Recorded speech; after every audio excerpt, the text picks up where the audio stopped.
Saatnya kita movie time lagi.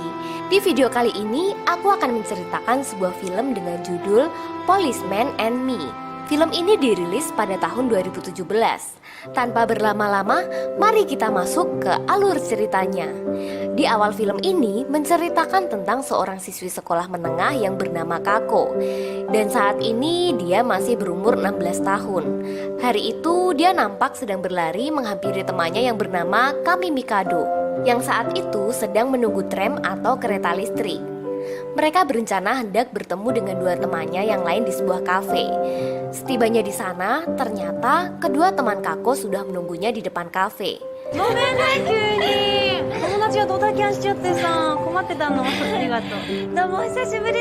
Kedua temannya itu langsung berpesan kepada Kako dan Mikado untuk berpura-pura menjadi mahasiswi berusia 22 tahun dan juga melarang mereka untuk minum shake. Mendengar itu, Kako menjadi sedikit gugup dan menanyakan hal itu ke Mikado. Sayangnya, dia lupa memberitahu Kako tentang acara itu. Dan ternyata, kedua teman Kako mengajak mereka ke sebuah acara kencan buta yang diadakan di kafe tersebut. Di dalam kafe, acara sangat ramai dan meriah. Mereka pun saling berkenalan dan bertukaran nomor telepon. Kemudian terlihat Kako dan temannya yang sedang menghampiri dua orang pemuda yang saat itu mengajaknya minum. Namun Kako hanya terdiam.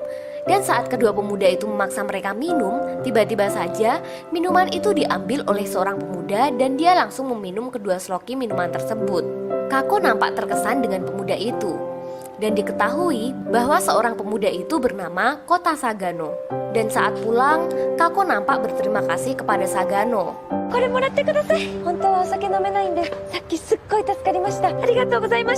Kemudian Kako berpamitan pulang karena sudah larut malam dan takut ketinggalan kereta.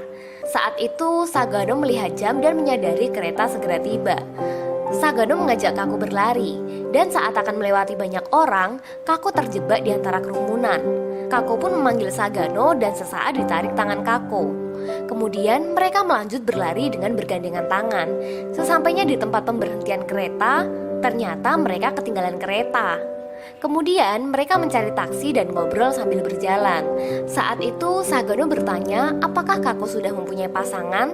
Tampaknya Sagano mulai tertarik dengan Kako. Kemudian Kako menjawab bahwa dirinya sedang sendiri. Sagano ingin dapat bertemu di lain hari. Dan Sagano ingin kenal lebih dekat dengan Kako. Namun saat Sagano menanyakan sudah berapa lama dirinya tinggal di kota ini, Kako dengan polosnya menjawab 16 tahun. Tak berselang lama, Sagano menyadari bahwa Kako berumur 16 tahun, bukan 22 tahun. Kako kemudian mengatakan yang sebenarnya, bahwa dia diundang temannya untuk datang dan berpura-pura berumur 22 tahun.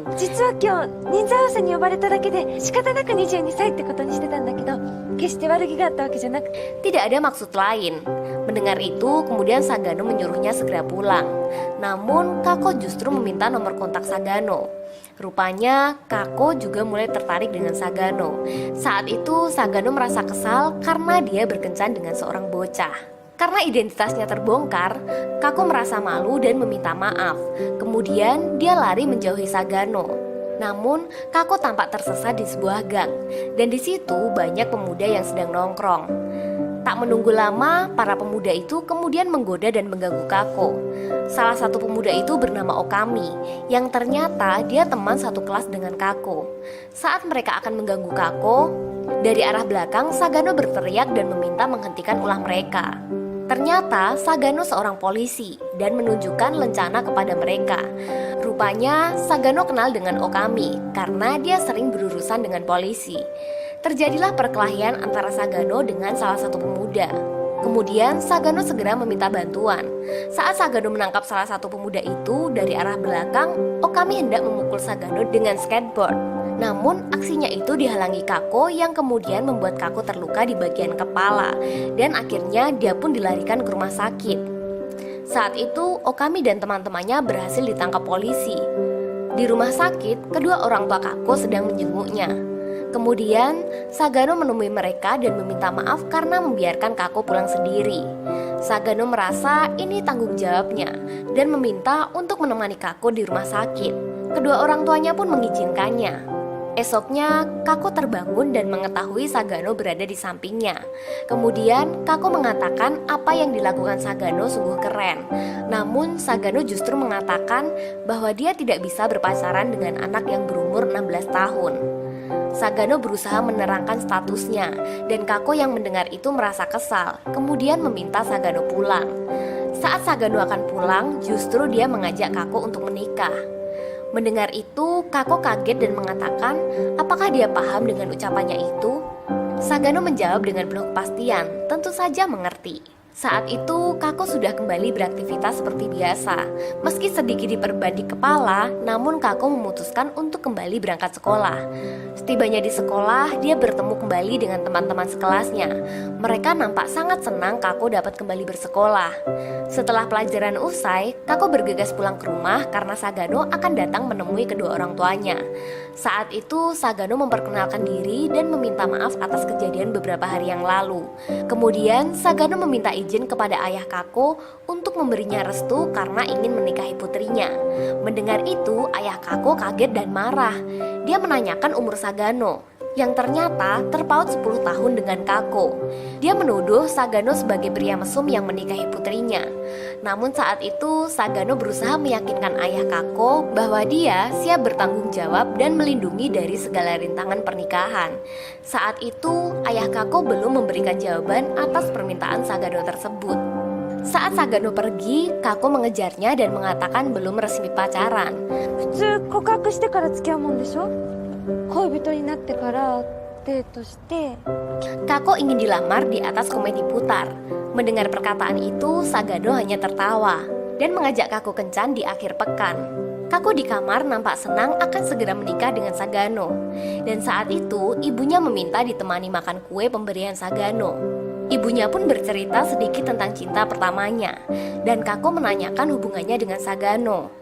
Ibunya mengatakan jika anaknya yang berharga telah menemukan seseorang yang berharga baginya. Dan bagi orang tua, itu adalah sebuah kebahagiaan. Dengan kata lain, ibunya selalu mendukung dan merestuinya. Di tempat lain, nampak Sagano sedang meminta izin kepada atasannya untuk menikahi gadis berumur 16 tahun. Dan atasan Sagano pun mengizinkannya. Setelah itu, Sagano mengajak Kako untuk kencan. Mereka kencan di salah satu restoran dan memberi gantungan tanda bahaya. Sagano sangat mengkhawatirkan keadaan Kako. Kemudian Kako menanyakan alasan Sagano akan menikahi Kako. Kako berpendapat cinta bisa datang mengalir tanpa perlu langsung menikah.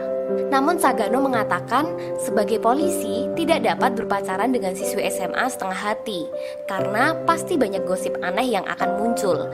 Kemudian malam harinya, ayah Kako ingin berbicara empat mata dengan Sagano. Ayah Kako menanyakan tentang silsilah dari kondisi keluarga Sagano.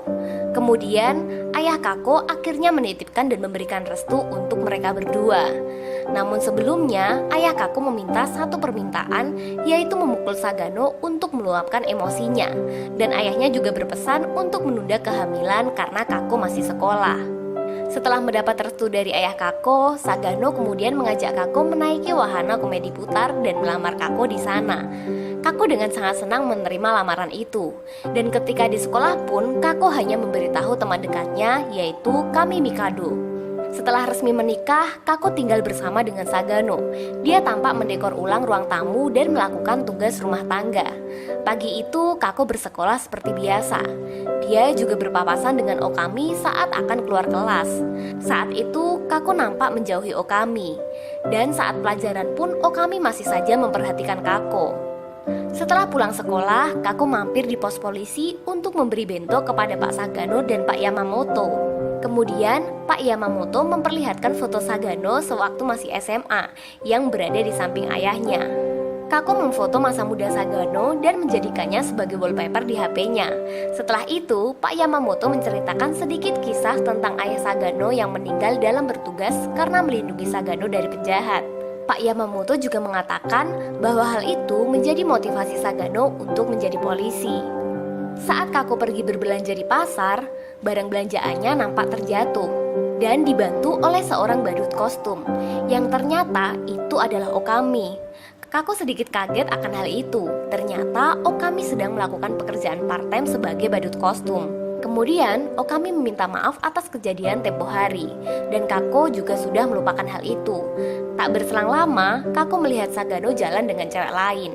Kako pun mencoba menyamar dan menghampiri Sagano. Namun, justru Okami mengejar Kako dan terjadi salah paham antara Sagano dan Okami.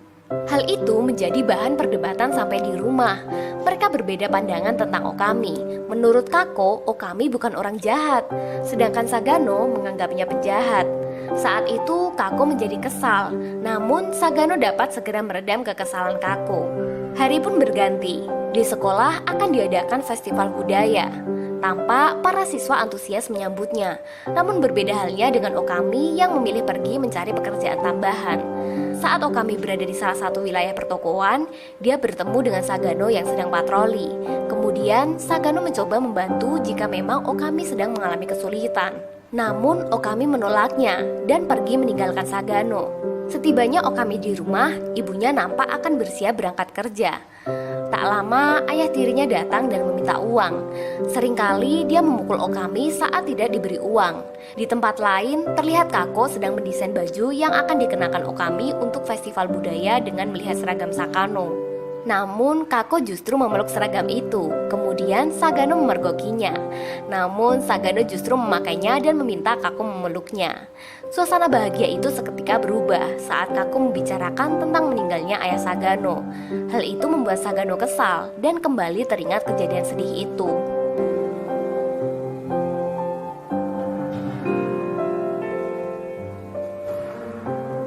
Di sekolah sedang diadakan persiapan untuk festival budaya. Terlihat para siswa sibuk mendesain kostum untuk acara tersebut.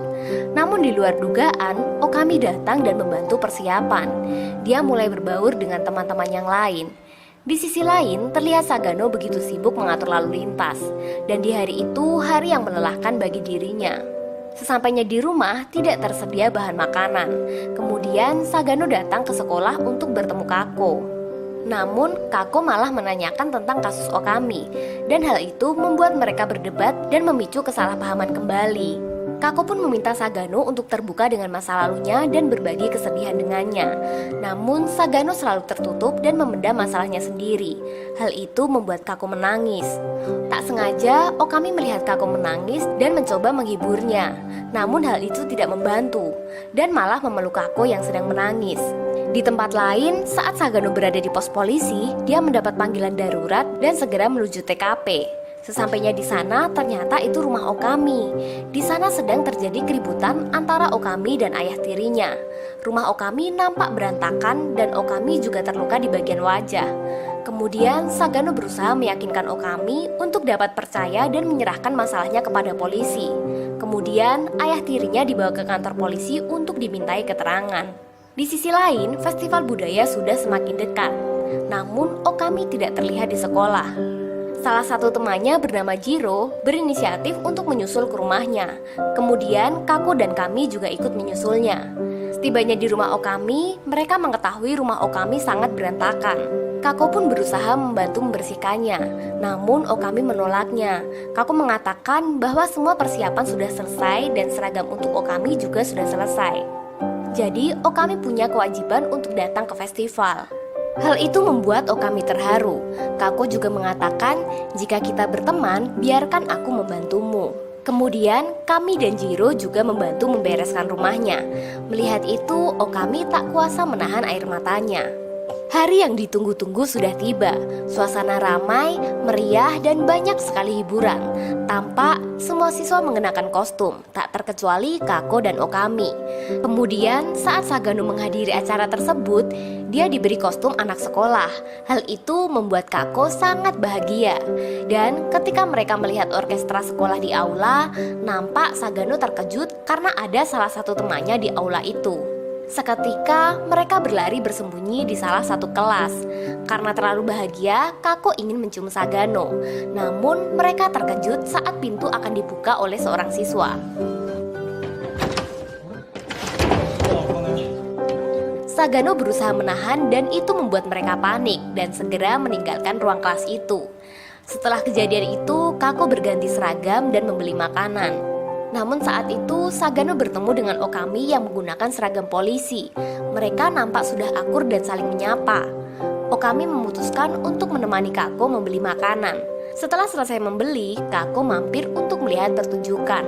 Namun di tempat yang sama, terlihat beberapa teman Okami yang akan balas dendam karena tertangkap polisi. Mereka sedang mengikuti Kako dan menculiknya untuk dijadikan sandera. Sagano dan Okami yang melihat dari kejauhan mencoba untuk mengejar, namun mereka berhasil kabur. Sagano menanyakan markas mereka ke Okami dan segera mendatanginya. どこだ？は？お前らがたむろってた場所は俺がけじめつけなかったから。 Di sisi lain, acara telah berakhir dan menerbangkan lampion dengan memanjatkan doa. Namun tidak begitu dengan Kako yang sedang diculik saat itu. Sagano dan Okami tiba di markas penculik itu. Kemudian mereka mengatur strategi untuk membebaskan Kako dengan Sagano menyamar sebagai siswa sekolah lain. Namun sayang, penyamaran itu diketahui salah satu penjahat tersebut. Saat itu, mereka melihat KTP Kako yang berganti nama menjadi Sagano Kako. Hal itu membuat Okami bingung dan menanyakan hal itu kepada Sagano di tengah perkelahian di antara mereka dengan penjahat. Sedangkan di luar, para aparat kepolisian sedang bersiap untuk menangkap mereka. Saat perkelahian itu, salah satu penjahat mengeluarkan pisau dan ingin membunuh Okami. Namun tak sengaja justru mengenai Sagano yang berusaha melindungi Kako. Melihat itu, Kako panik dan sangat bersedih. Setibanya di rumah sakit, Jiro dan Kami menyusul Kako. Jiro nampak membawa lampion dan meminta Kako membuat harapan. Sesaat Kako menunggu di samping Sagano yang sedang dirawat. Tak lama Sagano terbangun dan justru Kako mengatakan seharusnya kita tidak menikah. Seharusnya lebih baik jaga diri. Berhentilah beranggapan tidak masalah mati demi aku. Dan mengembalikan cincin itu kepada Sagano. Setelah kejadian itu, hubungan di antara mereka menjadi kurang baik. Dan Kako sementara tinggal bersama dengan orang tuanya. Dan Sagano kembali bertugas. Sagano tampak datang di hari di mana Okami akan pindah rumah. Okami akan menjalani kehidupan barunya di desa ibunya, dan ibunya juga menceraikan ayah tiri Okami. Saat itu, Sagano sedikit bercerita tentang masa depan. Namun, Okami justru menanyakan hubungannya dengan Kako. Okami merasa akhir-akhir ini Kako terlihat tidak ceria. Padahal Kako senang tertawa. Kemudian, Okami berpamitan dan pergi. Pagi itu, Sagano mendapatkan undangan untuk datang di acara sekolah Kako. Kepala sekolah mengucapkan terima kasih kepada polisi karena mencegah tindakan kriminal. Dan saat sesi tanya jawab, teman Kako bertanya pekerjaan polisi memang berbahaya. Tapi mengapa mereka masih melakukannya? Mendengar itu, Sagano berdiri dan menjawabnya, pekerjaan menjadi polisi memanglah berat dan siap kehilangan nyawa. Untuk itu tidak boleh meninggalkan kenangan pahit bagi orang yang akan ditinggalkan. Namun hal itu salah. Sagano berpendapat bahwa bukan siap mempertaruhkan nyawa demi orang terkasih, namun terus bertahan hidup demi orang terkasih. Mendengar jawaban itu, Kako kembali menangis dan bersedih. Setelah acara selesai, Kako nampak tersadar dengan perkataan Sagano yang pernah diucapkan, dan dia langsung pergi mencari Sagano. Begitu juga Sagano yang juga berlari dan mencari Kako. Setelah bertemu, mereka pun saling berpelukan. Tetapi saat mereka akan melakukan ciuman pertamanya, mereka kembali terganggu. Hingga pada akhirnya, mereka memutuskan untuk melakukannya di dalam biang lala. Dan film pun tamat.